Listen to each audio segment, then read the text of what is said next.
Hello and welcome all, dear judicial aspirants, as you are preparing for the judicial service examination of the Chhattisgarh Civil Mains. So here we are with the things that is very much required right now. देखा गया है लगातार ऐसे विद्यार्थियों के साथ, कानूनी विद्यार्थियों के साथ जो जुडिशरी की प्रिपरेशन कर रहे हैं, क्योंकि जुडिशरी की प्रिपरेशन में जजमेंट राइटिंग का पेपर अपने आप में एक अहम हिस्सा रखता है। आप किसी भी स्पेसिफिक स्टेट जुडिशरी एग्जाम की प्रिपरेशन में अगर लगते हैं तो जजमेंट राइटिंग का क्वेश्चन पेपर मेंस में आपका इंतजार कर रहा होता है। आप लॉ के सेक्शंस में भले ही अपने आप को एक मजबूत स्थिति में देख पाए, लेकिन कई बार ये स्थिति देखी जाती है कि स्टूडेंट्स जजमेंट राइटिंग के क्वेश्चन पेपर को लेकर के बहुत कॉन्फिडेंट नहीं हो पाते। समझना यह है कि जजमेंट राइटिंग के क्वेश्चन पेपर का रेलेवेंस आपके अलग अलग स्टेट जुडिशरी के एग्जाम के अंतर्गत कैसा रहता है। मैं यहां पर विशेषतः छत्तीसगढ़ सिविल एग्जाम्स के अंतर्गत पूछे जा रहे जजमेंट राइटिंग के क्वेश्चन पेपर की बात करूंगा। जजमेंट राइटिंग के क्वेश्चन पेपर में जैसा कि आपको पता है कि सबसे पहले आपको लॉ के जो बेसिक्स हैं या उसका जो फंडामेंटल है वो क्लियर होना चाहिए। स्पेसिफिकली सब्सटेंटिव लॉज की अगर बात करें या प्रोसीजर लॉज की हम बात करें, चाहे वो सिविल पोर्शन का हो या क्रिमिनल पोर्शन का, उन पर आपका अच्छा कमांड हो।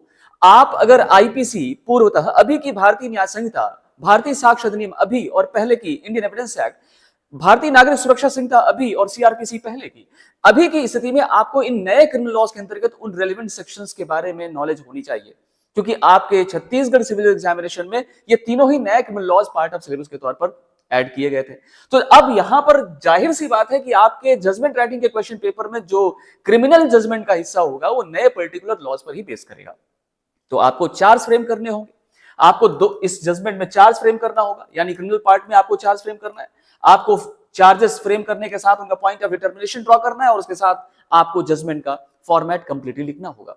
सिविल काइंड ऑफ केस के अंतर्गत हम देखें तो अपने आप में टेक्निकल इसलिए लगता है क्योंकि उसमें सीपीसी भी दौड़ी चली आ रही है, स्पेसिफिक रिलीफ एक्ट का इंप्लीकेशन भी हो रहा है, कहीं कॉन्ट्रैक्ट का भी एप्लीकेशन हो रहा है, कहीं लिमिटेशन एक्ट भी साथ में आ रहा है, तो अपने आप में कई अलग अलग प्रकार के सिविल काइंड ऑफ लॉज को कंटेन कर सकता है। तो आपको उन स्पेसिफिक कंसेप्ट्स पर भी क्लैरिटी होनी चाहिए।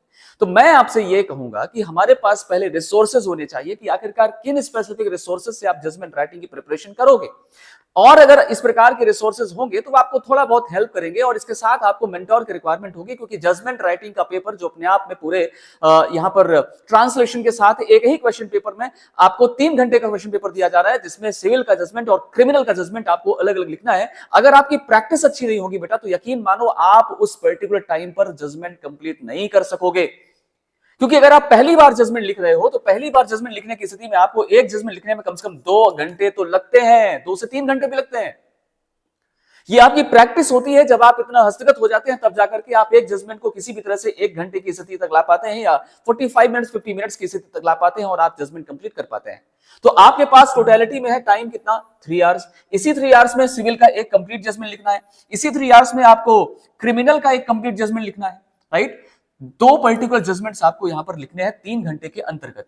और इसी में चूंकि आपसे ट्रांसलेशन सेक्शन भी पूछा जा रहा है बच्चों, तो ट्रांसलेशन में इंग्लिश टू हिंदी और हिंदी टू इंग्लिश ट्रांसलेट करना है। और ये चीज लगातार देखी गई है कि ट्रांसलेशन सेक्शन में बच्चों को दिक्कतें महसूस होती हैं। जो इंग्लिश मीडियम का स्टूडेंट है उसे विधिक शब्दावली के तौर पर हिंदी में तकलीफ होती है, जो हिंदी मीडियम स्टूडेंट है उसे इंग्लिश में ट्रांसलेट करने में इश्यूज होते हैं। दोनों ही पर्टिकुलर क्वेश्चन पेपर अपने आप इस तरीके से कि आपको रेगुलरली कंटिन्यूअस लगातार कंसिस्टेंसी के साथ प्रैक्टिस करनी होगी।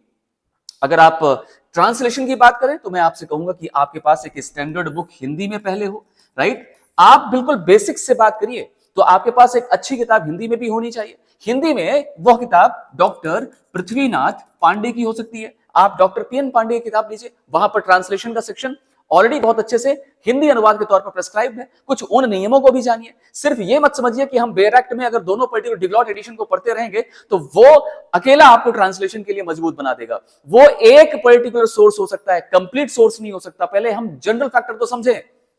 तो आप कम से कम ग्रामेटिकली पोर्शन पर क्लियर रहे। तो हिंदी में आप डॉक्टर पीएन पांडे के अंतर्गत आने वाली किताब में एक स्पेसिफाइड चैप्टर जहां पर हिंदी अनुवाद के बारे में कोई विशेष बात लिखी, उसे आप उन नियमों को आप पढ़िए। जब उस पर आप क्लैरिटी पाए तो इसके साथ आपके पास बेयर एक्ट है। बेयर एक्ट में डिग्लॉट एडिशन के तौर पर आप बेयर एक्ट के प्रोविजंस को पढ़िए। आप लीगल वर्ड्स के वोकैब प्रिपेयर करिए। लीगल वर्ड्स की वोकैब आजकल आप इंटरनेट पर सर्च करेंगे तो आपको नंबर ऑफ इस प्रकार के पीडीएफ्स अवेलेबल हो जाएंगे, जहां पर पहले से ही विधिक शब्दावली की पूरी पीडीएफ आपको मिल जाएगी। आपको केवल पढ़ना और उसको प्रैक्टिस करने में यूज करना है। तो यहां आपका ये पोर्शन कंप्लीट हो जाता है। तो इंग्लिश टू हिंदी और हिंदी टू इंग्लिश, इसमें स्टूडेंट के साथ एक चीज और देखी जा रही है, इस सेशन को बहुत ध्यान से समझना, क्योंकि मैं ऐसे ही नंबर ऑफ सीरीज अभी आपके छत्तीसगढ़ सिविल मेंस के लिए लाता रहूंगा, जजमेंट राइटिंग की प्रैक्टिसेस के अंतर्गत और ट्रांसलेशन की शीट्स के प्रैक्टिसेस के अंतर्गत, जो आपको सबसे ज्यादा हेल्प आउट करने वाले हैं।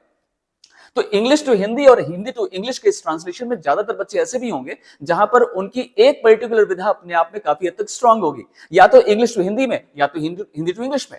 आपका जो भी पर्टिकुलर फैक्टर यहां पर स्ट्रांग है या वहां पर आपकी कमी कम है, उस पर्टिकुलर पोर्शन को आप अपने एग्जाम में सबसे पहले सॉल्व आउट करिए और खत्म करिए, ताकि आपका टाइम से बच सके। क्योंकि अगर आप किसी भी पर्टिकुलर पार्ट को लेकर के यहां पर स्टैंड आउट कर जाओगे या वहां पर ठहर जाओगे, तो ऐसी स्थिति में बेटा फिर तकलीफ हो जाएगी, आपका टाइम वहां पर निकल सकता है। और एक बात और समझनी है कि छत्तीसगढ़ सिविल जज के मेंस एग्जामिनेशन के अंतर्गत ट्रांसलेशन क्या सेंटेंस वाइज आता है या पैराग्राफ वाइज आता है। जिस प्रकार से मध्य प्रदेश में आप देखते हैं कि यहां पर सेंटेंस वाइज चीजें पूछी जाती हैं, 2 3 4 लाइन के अंतर्गत सेंटेंस वाइज ट्रांसलेशन आता है, छत्तीसगढ़ में पैराग्राफ वाइज आता है। अब वहां पर जब पैराग्राफ वाइज आपको ट्रांसलेशंस पूछे जा रहे हैं, तो हमें इश्यूज कहां हो रहे हैं, ऑक्सिलरी वर्ब कहां पर लगेगा, कौन सा लगेगा, यहां पर सेंटेंस का इंट्रोडक्शन कहां से शुरू करें, रेस्ट ऑफ द सेंटेंस को कहां पर प्लेस करें, कहां से इसकी शुरुआत हो, कहां इसका अंत हो, ये सबसे बड़ी दुविधा हो जाती है। तो इस पर आप तब क्लैरिटी पाएंगे या आप तब इस पर बहुत मजबूत स्थिति ला पाएंगे, अच्छे अंक अर्जित कर पाएंगे, जब आप उसकी लगातार प्रैक्टिस करेंगे। तो प्रीवियस ईयर क्वेश्चन पेपर निकालिए और प्रीवियस ईयर क्वेश्चन पेपर से आप ट्रांसलेशन करना शुरू करिए, लेकिन एक साथ पैराग्राफ लेकर के मत बैठिए। आप पहले 1 सेंटेंस, 2 सेंटेंस, 3 सेंटेंस लेकर के बैठिए, पहले आप सेंटेंस वाइज चीजों को ट्रांसलेट करिए। जब सेंटेंस वाइज ट्रांसलेशन के पर आप थोड़ा सा मजबूत हो जाए, फिर आप पैराग्राफ बनाइए, फिर आप पैराग्राफ ट्रांसलेट करना शुरू करिए। ये आपकी एक फंडामेंटल प्रैक्टिस होनी चाहिए, राइट। तो एक तरफ ट्रांसलेशन और एक तरफ जजमेंट राइटिंग। आपका छत्तीसगढ़ सिविल जज मेंस एग्जामिनेशन की जो शेड्यूल डेट अभी आई है, वो है 21 ऑफ दिसंबर, आई थिंक 21 दिसंबर, शायद यही है। 21 December is the date for the mains examination to be held on the 2 centres of the Chhattisgarh, that is Bilaspur and Raipur. तो 21 दिसंबर के पहले आपके पास ये जो भी रेलेवेंट टाइम है, अभी आज से अगर मैं कहूं 1 नवंबर की तारीख से अगर मैं कहूं, तो आपके पास एक बढ़िया टाइम है, और ये अपने आप एक सफिशिएंट टाइम कहा जाएगा कि आप सिविल के जजमेंट, क्रिमिनल के जजमेंट और ट्रांसलेशन, 3 ही काम तो आपको करने हैं।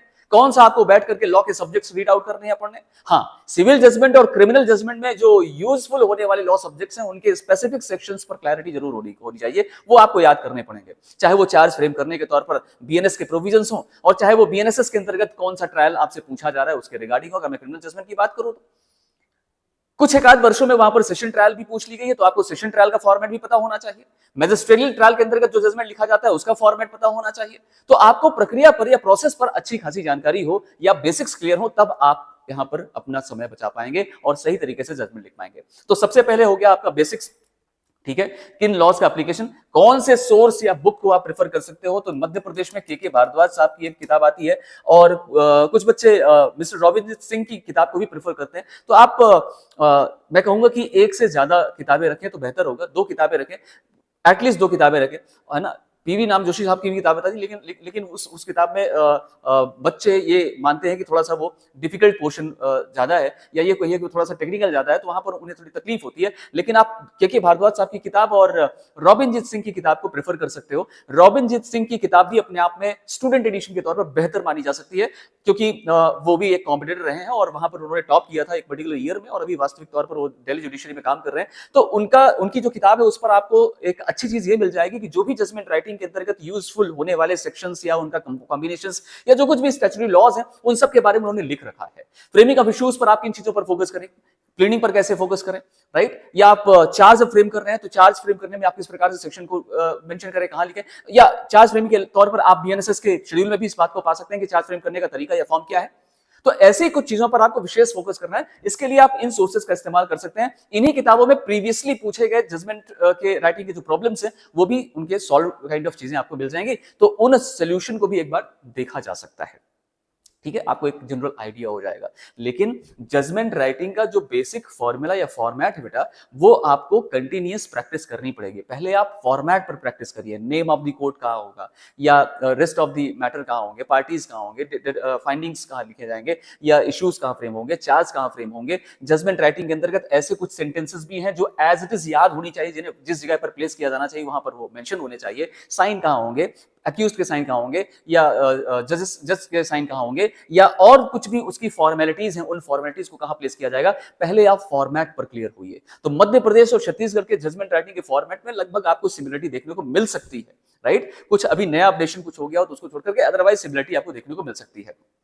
तो आप यहां पर जजमेंट राइटिंग के फॉर्मेट के अंतर्गत सबसे पहले फॉर्मेट सीखिए, फॉर्मेट आपको याद हो जाए, उसकी आप कम से कम 10 बार लिख करके प्रैक्टिस करिए। क्रिमिनल जजमेंट के लिखे जाने की फॉर्मेट और सिविल का जजमेंट लिखे जाने का फॉर्मेट, राइट। तो ये दो चीजें पहले आप अपने दिमाग में रखिए कि हमारे पास क्वेश्चन पेपर के अंतर्गत पूछा क्या जा रहा है, कौन सा पर्टिकुलर क्वेश्चन कितने मार्क्स का आ रहा है, apart from the legal kind of questions, what other things they are asking in the mains examination, total marks कितने हैं और टोटल टाइम आर कितना है। तो आपके पास 3 घंटे अपने आप में सफिशिएंट हैं।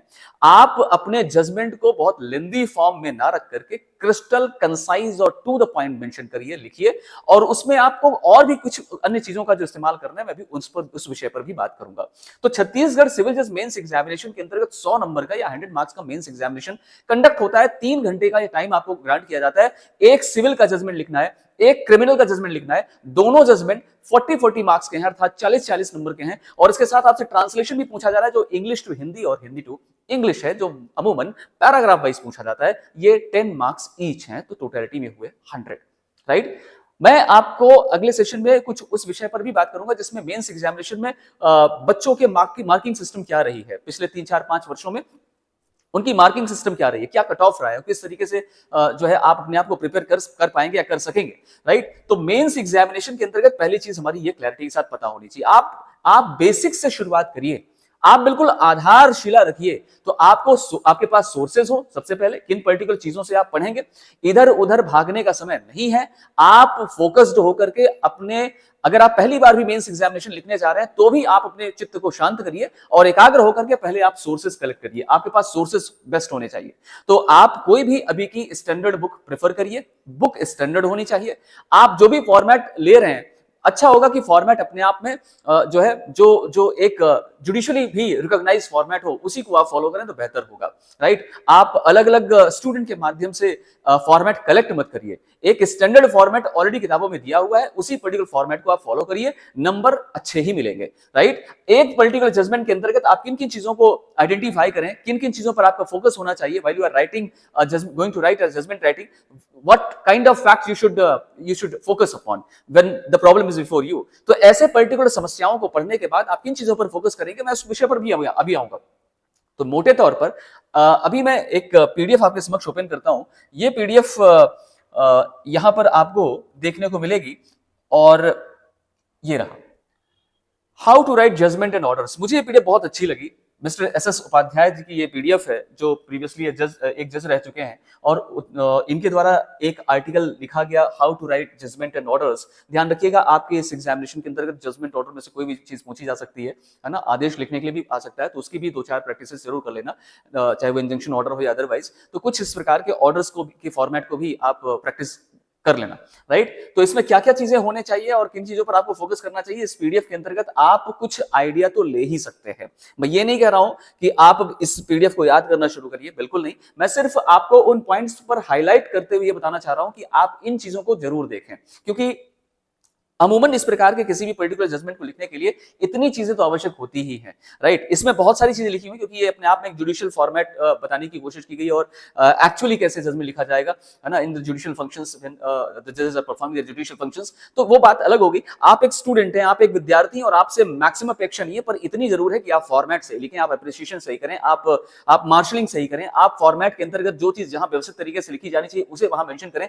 चार्ज सही तरीके से फ्रेम करें, क्योंकि आपके सामने प्रॉब्लम लिखी हुई है और प्रॉब्लम पढ़ करके आप ये आइडेंटिफाई कर सकें कि आखिरकार इसमें चार्ज क्या फ्रेम होनी चाहिए, राइट। तो इन चीजों पर थोड़ा सा विशेष फोकस होना चाहिए। इश्यूज सही बनने चाहिए, है ना, इश्यूज सही बनने चाहिए। इश्यूज बनाने में आप गलतियां ना करें, तो इसके लिए जरूरी होगा प्रैक्टिस, है ना। कुछ चीजें ऐसी भी होंगी, मैं आपको एक स्टूडेंट के तौर पर भी अगर कहूं तो ये कुछ चीजें ऐसी भी हैं जहां पर इश्यूज फ्रेम करने आप चीजों को याद भी कर सकते हो, कि यहां इस प्रकार के केसेस में, स्पेसिफिक परफॉर्मेंस के सूट में, जहां पर इस प्रकार का कॉन्ट्रैक्चुअल एग्रीमेंट डिस्प्यूटेड है या परफॉर्मेंस का सूट है, तो ऐसे केसेस में कुछ इश्यूज ऐसे होते हैं जो कॉमन होते हैं, जो बदलते नहीं है। तो आप उन पर्टिकुलर इश्यूज को दिमाग में फीड भी कर सकते हैं, याद भी कर सकते हैं, और उसे एज इट इज मेंशन कर सकते हैं, उसमें कोई बुराई नहीं है। तो कुछ ऐसे इश्यूज रहेंगे जिन्हें आप एज इट इज भी दिमाग में रख सकते हैं, या उसे याद कर सकते हैं, उसे उसी तौर पर लिख सकते हैं, अगर उस तरह का कोई भी प्रॉब्लम आपसे पूछा जाए, राइट। तो एक चीज इन्होंने मेंशन की कि नेसेसरी फैक्ट्स पर आपकी नजर होनी चाहिए कि आपको जो प्रॉब्लम मिली हुई है, क्योंकि आपके एग्जामिनेशन में आपको जो पेपर मिलेगा उसमें एक प्रॉब्लम लिखी होगी, उस प्रॉब्लम में दिए हुए फैक्ट्स को बहुत ध्यान से पढ़ा जाना चाहिए।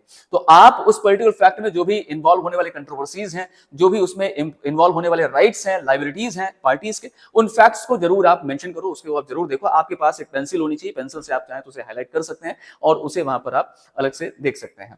इसके साथ यहां पर इन्होंने ये भी मेंशन किया है कि आप जब दोनों ही पार्टीज के द्वारा दिए हुए एविडेंसेस और आर्ग्यूमेंट्स जो उसी प्रॉब्लम में लिखे होंगे, उन्हें आप देखें और समझें, तो उनका अप्रेजल सही तरीके से करें। तो appraisal of evidence must be done clearly. इसके साथ इन्होंने यह भी मेंशन किया कि भाई अगर आप उस मामले में किसी प्रकार की रूलिंग्स जानते हो, किसी प्रकार का लॉ जानते हो, कोई कानून जानते हो जहां पर अप्लाई कर रहा है, उसको कंक्लूसिवली दे रहा है, तो उन फाइंडिंग्स के रिगार्डिंग भी आपको in the light of the evidence and record ये सारी चीजें आपको क्लियर रहनी चाहिए कि आखिरकार कौन सा लॉ अप्लाई हो रहा है, कौन सा स्टैट्यूटरी लॉ अप्लाई होगा, रूलिंग कौन सी अप्लाई हो रही है। हालांकि आपसे आपके मेंस एग्जामिनेशन में इस प्रकार के जजमेंट से सपोर्टेड होने वाला कोई मेरा मतलब है कि प्रीवियस जजमेंट को लेकर के कोई बात लिखने की आवश्यकता होती नहीं है, पर अगर आपको ज्ञात है उस विषय पर उसे सपोर्ट करने में, तो आप उसे यूज कर सकते हो। अदरवाइज ऐसा कोई मैंडेटरी प्रोसेस नहीं है कि आप जजमेंट राइटिंग लिखते वक्त ऐसा कोई प्रीवियस जजमेंट को वहां पर उद्धृत करो ही, राइट। आप जजमेंट लिख रहे हो अभी एक कॉम्पिटिटिव एग्जाम के लिए, ठीक है। इसके साथ आप इसमें यह भी ध्यान रखिए कि आप जब कभी भी कोई प्रकार का लॉ या लीगल प्रोविजन या स्टैट्यूटरी प्रोविजंस का इंक्लूजन कर रहे हैं, तो वो अपने आप में करेक्ट होना चाहिए, सही होना चाहिए। हालांकि इस विषय पर भी क्लैरिटी होनी चाहिए कि कई बार आपके सिविल लॉज में भी इस प्रकार की बातें लिखी हुई मिलेगी, जहां पर कोर्ट्स को ऐसे मामलों को सुनने की ज्यूरिसडिक्शन होना बहुत जरूरी है, कॉम्पिटेंसी होना बहुत जरूरी है। यह अलग तथ्य है कि उस प्रकार के मैटर के अंतर्गत आपने कुछ इनकरेक्ट प्रोविजंस का यूज कर लिया है, कोई और एक्शन कर लिया, उससे कोई प्रोसीडिंग इनिशिएट नहीं होती जब तक फेलियर ऑफ जस्टिस ऑकर नहीं होता। तो अल्टीमेटली कुछ ये बातें यहां पर भी ये प्रिंसिपल के तौर पर मेंशन कर रहे हैं। कौन से दूसरे अन्य चीजें जो आप ध्यान रखें कि ऐसे केसेस के अंतर्गत आपके जजमेंट की जो भाषा होनी चाहिए, एक न्यायाधीश के तौर पर बहुत ही सिंपल होनी चाहिए, बहुत ही साधारण होनी चाहिए। एक ऐसी लैंग्वेज हो जो अपने आप में पार्टीज को, उनके काउंसिल्स को सही फैक्ट या क्लैरिटी के साथ कन्वे कर सके, उस जज के इंटेंशन को कह सके। Ambiguity, confusions, want of clarity into expressions and language with uncertain meaning should be avoided.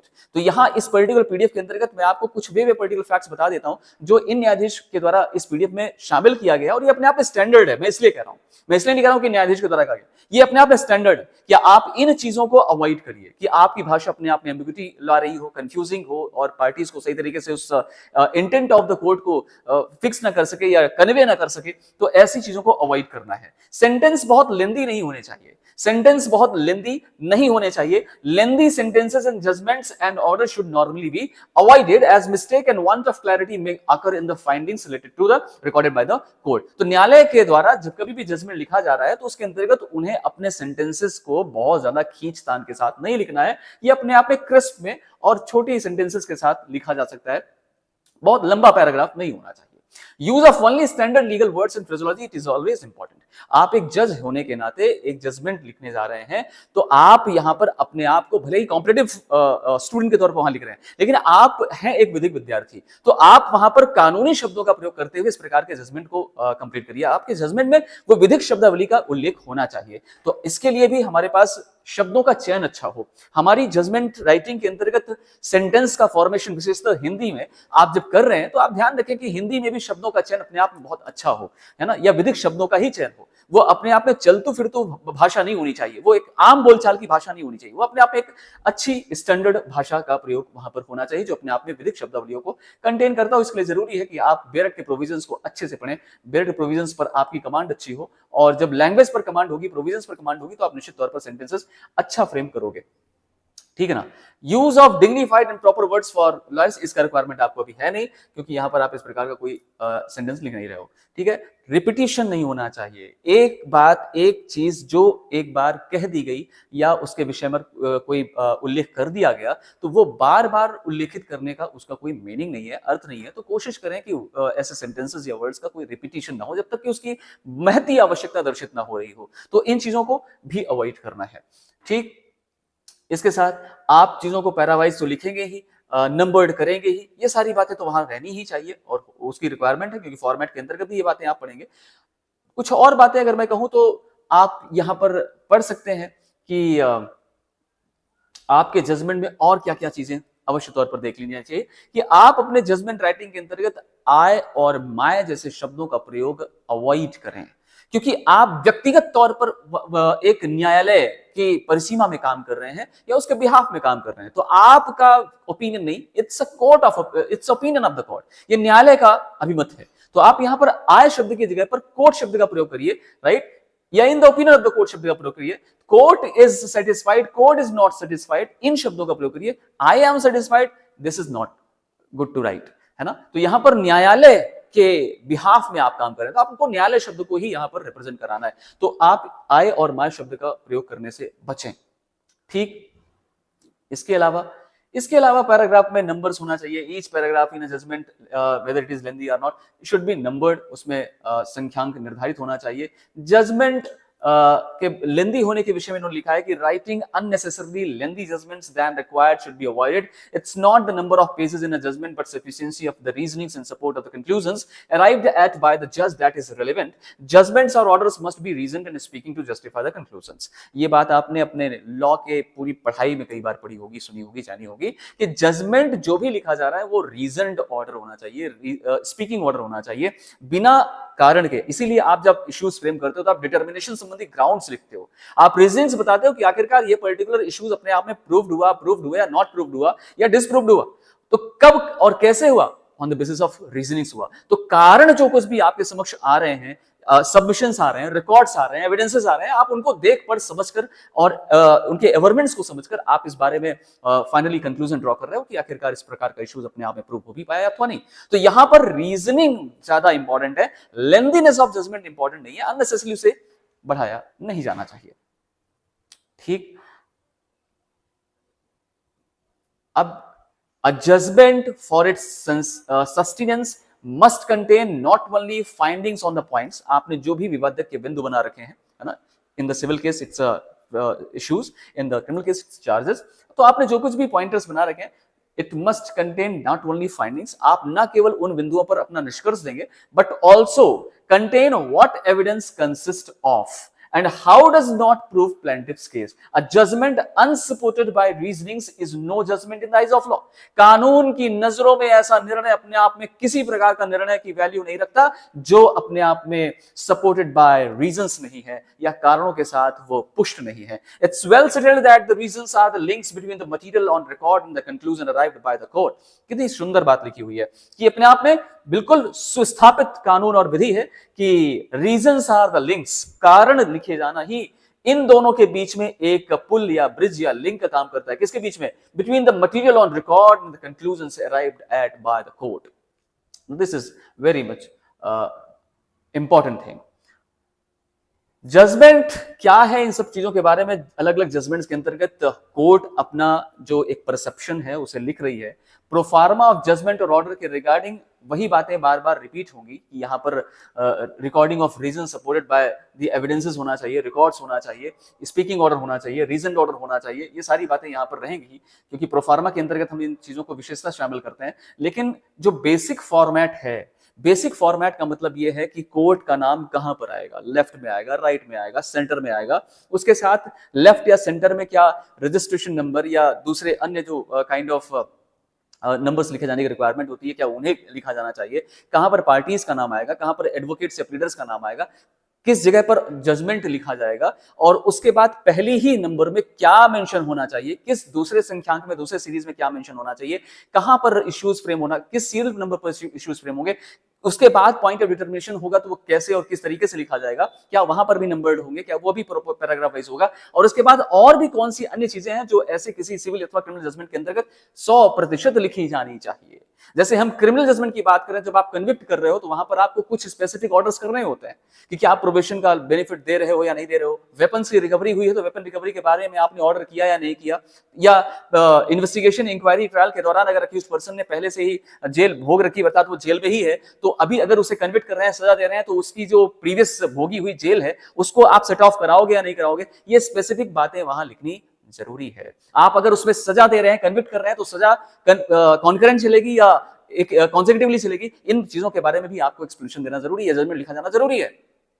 तो इन सारी चीजों के बारे में भी हमें क्लैरिटी हो कि आखिरकार इस प्रकार के जजमेंट में जब हम कन्विक्शन कर रहे हैं तो कौन कौन से ऐसी स्पेसिफिक चीजें हैं जिन्हें आप नजरअंदाज नहीं कर सकते, उसे आपको लिखना ही पड़ेगा। तो इन चीजों पर थोड़ा सा आपकी पकड़ होनी चाहिए। तो ये मेरे कह देने से, आपके सुन लेने से कंप्लीट नहीं होगा। आपको सबसे पहले सोर्सेस पिक करने हैं, previous year question paper pick करना है, 2-4 प्रॉब्लम्स पढ़नी है, कम से कम 5 प्रॉब्लम केवल पढ़ो, सिविल की भी क्रिमिनल की भी, और उन प्रॉब्लम्स को पढ़ करके सिर्फ चीजें आइडेंटिफाई करना सीखो कि एविडेंसेस कहां पर हैं, आर्ग्यूमेंट्स कहां पर हैं, या यहां पर विटनेसेस कितने हैं और कौन है, राइट। दोनों पक्षों के दिए जाने वाले जो स्टेटमेंट्स हैं या अभिकथन है, डेपोजिशंस हैं, उनको पढ़ो, उनको समझो, दोनों के बीच डिस्प्यूट क्या है, विवाद क्या है, अगर सिविल केस है तो इश्यूज क्या है, और अगर क्रिमिनल केस है तो यहां पर चार्ज क्या फ्रेम होगा, पहले ये करना सीखो।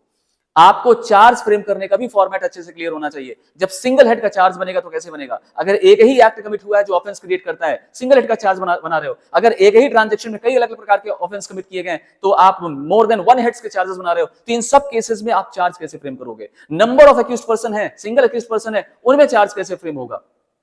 ज्वाइंट लाइबिलिटी फिक्स करनी है कॉमन इंटेंशन के साथ, कॉमन ऑब्जेक्ट के साथ, या दूसरे अन्य प्रोविजन के साथ, क्रिमिनल कॉन्स्पिरेसी के साथ, तो वहां पर आप चार्ज कैसे फ्रेम करोगे। तो दीज आर द थिंग्स आपको इनिशियल वे से और डिफिकल्ट वे या इनिशियल वे से थोड़ा सा टेक्निकल वे की ओर जाना है, ताकि आप उस पूछे जाने वाले प्रॉब्लम में किसी प्रकार की समस्या का सामना ना करें। और इसकी प्रैक्टिस प्रायरली होगी बेटा, प्रायरली। आज जब तड़प कर काम करोगे, कल तब तुम उस सुहाने पल का आनंद ले पाओगे। तो मेंस एग्जामिनेशन की तारीख 21 दिसंबर है आपके पास। बहुत सुंदर, बहुत अच्छा, बहुत लंबा टाइम मैं कहूंगा, क्योंकि एक तो रिजल्ट आने में भी काफी समय हो गया। 14 अक्टूबर आई थिंक रिजल्ट आया था, उसके बाद भी आपके पास टाइम था, और अभी आपके पास नंबर आया, तो आपके पास 2 महीने ऑलमोस्ट मिल गए।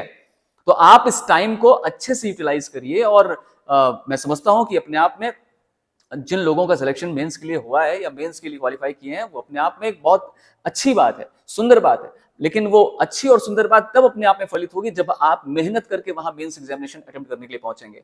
ऐसे मुंह उठा के पहुंच जाने से सिलेक्शन नहीं होगा, इस बात को ध्यान रखना। क्योंकि नंबर ऑफ स्टूडेंट्स जितने भी हैं वो अपने आप में तगड़े हैं, वो अपने आप मजबूत हैं, राइट। और अगली वैकेंसी जो आएगी वो 3 ईयर प्रैक्टिस के एलिजिबिलिटी क्राइटेरिया पर आएगी। तो आप इसी पर्टिकुलर वैकेंसी में अपना स्थान पक्का कर सके, इसके लिए रिक्वायर्ड होगा कि थोड़ा जी जान लगा करके और मन लगा करके मेहनत कर लो। तो यहाँ पर इन चीजों का थोड़ा सा विशेष ध्यान रखना। जो बातें मैंने यहाँ पर आपको रिकॉग्नाइज की हैं, ऐसे बहुत सारी चीजें हैं यहाँ पर लिखी, लेकिन वो उतनी आपको रिक्वायर्ड नहीं है। आप एग्जामिनेशन के पॉइंट ऑफ से इतनी चीजों पर तो फोकस करें ही, आपकी फाइंडिंग्स में क्लैरिटी हो और ऑपरेटिंग पार्ट अपने आप में बहुत क्लियर हो। क्योंकि जब आप सिविल का जजमेंट लिख रहे हैं तो वहां पर जजमेंट लिखने के साथ आपको डिग्री ड्रॉ करनी है, तो आपका डिग्री जजमेंट का ही एक ऑपरेटिव पोर्शन है। तो उस ऑपरेटिव पोर्शन में आप जो कुछ भी ऑर्डर पास कर रहे हो बहुत क्लैरिटी के साथ लिखा होना चाहिए कि प्लेंटिफ के फेवर में अगर जजमेंट पास हो रहा है तो प्लेंटिफ किन किन चीजों के लिए एंटाइटल्ड होगा, क्या क्या चीजें उसे अचीवेबल होंगी या प्राप्त होंगी आपके इस निर्णय के माध्यम से, किस प्रकार का ऑर्डर आप डिफेंडेंट को दे रहे हो। तो जो चीजें होनी चाहिए ऑपरेटिव पोर्शन के अंदर क्लियरली लिखी होनी चाहिए। और अगर आप क्रिमिनल जजमेंट में कन्विक्शन कर रहे हो तो कन्विक्शन में भी सारी बातें क्लियर होनी चाहिए। कितनी सजा, किस मामले में ज्यादा चार्जेस है, क्या सभी में कन्विक्शन है, किस में कन्विक्शन, सजाएं कैसे चलेंगी, साथ साथ चलेंगी, अलग अलग चलेंगी, इन सारे विषयों के बारे में आपको बहुत क्लैरिटी, मतलब जो operative portion of the judgement है वो ऐसा हो कि उसे पढ़कर कोई भी सामान्य व्यक्ति ठीक तरीके से आपके जजमेंट को समझ सके, राइट। तो क्लियरली इस बारे में भी रिकॉर्ड किया जाना चाहिए जो जनरल ऑपरेटिव पोर्शन इसमें कंटेन करता है। Rest judgement should be announced in the open court and ये सारी बातें, इसकी रिक्वायरमेंट आपको है नहीं। तो आपको जजमेंट लिखना है, प्रोनाउंस थोड़ी करना है। तो इतनी रिक्वायरमेंट है जजमेंट लिखने के अंतर्गत, जो इस पीडीएफ के अंतर्गत आप देख सकते हैं, जिसे मैंने आपके समक्ष रखा था। और यहाँ आपको एक प्रारूप मिल जाता है कि आखिरकार छत्तीसगढ़ सिविल एग्जामिनेशन के अंतर्गत क्या बेसिकली पूछा जाता है। आप अवेयर हैं, लेकिन आप इस बारे में भी अवेयर रहिए कि इसके अंतर्गत अगर आप प्रीवियस ईयर क्वेश्चन पर पिक करते हैं तो सिविल में अभी तक किस किस पर्टिकुलर टॉपिक पर जजमेंट लिखने के लिए पूछा गया है, क्रिमिनल काइंड ऑफ पोर्शन में किन किन टॉपिक्स पर जजमेंट लिखने के लिए पूछा गया है। मैं कहता हूं कि अगर आप प्रीवियस ईयर क्वेश्चन पेपर देखोगे तो आपको थोड़ा सा एक विभिन्नता देखने को मिलेगी। मैं समझता हूं कि एक आध बार उन्होंने सेशन ट्रायल भी पूछ रखी है, तो आपको सेशन ट्रायल के अंतर्गत भी उन सेक्शंस की क्लैरिटी होनी चाहिए जो बीएनएसएस के अंतर्गत इंक्लूडेड है, और उसका फॉर्मेट भी पता होना चाहिए। तो दोनों ही स्थितियों में, सिविल का हो या क्रिमिनल का हो, लेकिन आधार आपका प्रीवियस ईयर क्वेश्चन पेपर ही है। तो प्रीवियस ईयर क्वेश्चन पेपर के अंतर्गत आप पहले ये समझिए कि किन किन टॉपिक्स को कवर करते हुए इन्होंने जजमेंट राइटिंग पूछ रखा है। अगर आईपीसी की बात करूं मैं, प्रीवियसली इन्होंने 2014, 15, 16, 17, 18 इन सब ईयर्स में जो क्वेश्चंस पूछ रखे थे, तो छत्तीसगढ़ में आईपीसी की 457, 380 आईपीसी, इस पर जजमेंट लिखने के लिए 2003 में पूछा गया। 489C का प्रोविजन पूछा गया 2004 में। 452 और 324 आईपीसी पूछा गया। 392 रॉबरी वाला प्रोविजन पूछा गया था। 457, 380 अगेन रिपीट हुआ था 2012-13 में। 2015 में 467, 468, 472, 471, 420 रेड विथ 511 आईपीसी पूछी गई थी। 451 रेड विथ 380 आईपीसी पूछी जा चुकी है। 2017 में 506 और 326 आईपीसी पूछी जा चुकी है। तो ये इस तरह के जो जजमेंट्स के प्रॉब्लम्स आपके समक्ष प्रीवियस ईयर्स में आ चुके हैं, यकीन मानिए ये रिवाइज भी होते हैं, ये रिपीट भी होते हैं और हो सकते हैं। इसलिए प्रैक्टिस यहां से शुरू करो। जो पहले पूछे जा चुके हैं पहले उसे देखो, उसे समझो, उसके प्रॉब्लम को जानो, उसके बाद सोर्सेज हमारे पास क्लियर कट रखो, इसके बाद टाइमिंग्स को अपने समक्ष रखो। और जब आप इतना 1 वीक या 10 दिन कंटिन्यूअस इतना काम कर लो, 11वें दिन से आप सीधे तौर पर प्रैक्टिस करने बैठो, वो भी टाइमर के साथ। अगर आप चार्ज फ्रेम कर रहे हो, सिंगल हेड का, डबल हेड का, मोर देन 1 हेड या 2 हेड का, तो ऐसे, या मोर देन 1 एक्यूज्ड पर्सन का, तो उसके रिगार्डिंग पहले प्रैक्टिस करो कि आपका कितने टाइम में कंप्लीट हो रहा है। फिर इश्यूज, आप जितने भी पर्टिकुलर इश्यूज अभी तक किसी भी प्रकार के टॉपिक्स में पिछले पूछे जा चुके हो, उन सब के इश्यूज बना करके पहले से प्रिपेयर करके रखो, राइट। आप एक्सपेक्ट कर रहे हो जो चीज, वो अनएक्सपेक्टेड भी हो सकती है, इसलिए अनएक्सपेक्टेडनेस के लिए भी रेडी रहना कि प्रिपेयर कर रखा है आपने मैजिस्ट्रियल काइंड ऑफ कोर्ट का जजमेंट, लेकिन आ गया सेशन ट्रायल का, या प्रिपेयर कर रखा है आपने कुछ और आ गया कुछ और। तो आप अपने आप को हर विधा में इतना तैयार रखना कि वहां पर आप पेपर देख करके आश्चर्यचकित ना हो जाओ। आपको वहां पर आइडिया रहे कि जो भी परिस्थिति होगी उसमें हम चीजें लिख कर आ सकें, है ना। और क्वेश्चन पेपर लीव आउट नहीं करना है, छोड़ना नहीं है, जजमेंट 100% लिखना है ना। और इसके साथ कुछ जो फंडामेंटल चीजें हैं वो कभी भी चेंज नहीं होनी चाहिए कि फॉर्मेट हमें अच्छे से आना चाहिए। सिविल का हो क्रिमिनल का हो, फॉर्मेट अच्छे से आना चाहिए, सिविल के इश्यूज अच्छे से आने चाहिए, क्रिमिनल के चार्जेस सही तरीके से फ्रेम होने चाहिए, और इतना तो फंडामेंटल जिसमें आपको नंबर अवश्य तौर पर मिल जाएंगे। और ट्रांसलेशन सेक्शन, ये बहुत स्कोरिंग होता है बच्चे, बहुत स्कोरिंग होता है, लेकिन तब होता है जब आपको अच्छे से आए, है ना। और आप सोचो कि 1 महीने में एग्जाम है और अभी आप ट्रांसलेशन प्रैक्टिस शुरू करो और 1 महीने में आप एक्सपर्ट हो जाओ, तो एक्सपर्ट तो नहीं कहूंगा पर नंबर ठीक ठाक अचीव कर लोगे। पर उसके लिए जरूरी ये होगा कि आप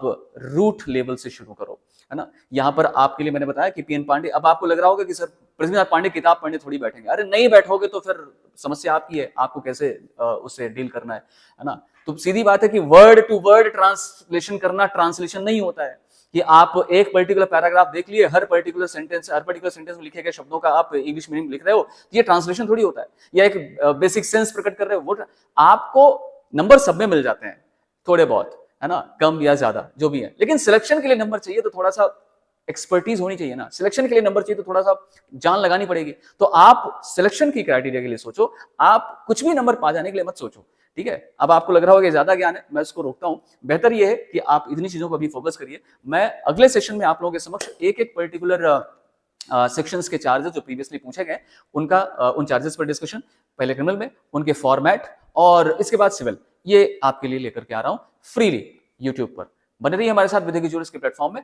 हम आपको मेंस के लिए प्रिपेयर यहीं से करा देंगे। Thank you so much.